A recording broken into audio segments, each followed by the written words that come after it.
gerai.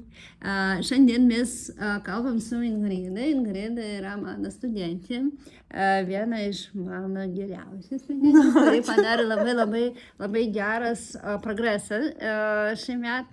Pasakyk biškį, kaip tau buvo? Pradžioje buvo labai nejauku ir labai nedrąsu. Labai bijojau, bet išdrįsau ateiti pas mokytoją Aną nuo pat pirmo pokalbio telefonu. Manau, kad mūsų sumedžino kažkokie tai ten, kaip čia įvardinti, net nežinau. Kažką.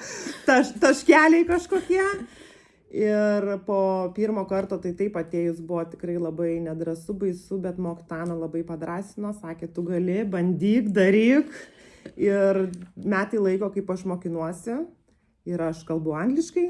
Cool. Nebijau išvažiavus kažkur į kitą šalį bandyti kalbėti. Aišku, ne visada pasiseka, bet aš stengiuosi mokytojos Anos dėka. Ačiū labai už žodžiai. Gerai. Ačiū, kad pasakėt apie savo jausmą. Bet man įdomu, kaip tu jauči po pamokų, kada šitų duris tu uždarai. Ir yra kažkoks jausmas, ar, ačiū Dievui, pabaiga.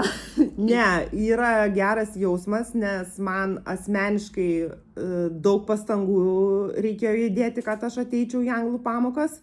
Kartais, aišku, visko būna ir to tinginiavimo, bet uždarius šitas duris, aš esu dėkinga mokytojai ir savo, kad ačiū, aš tai padariau.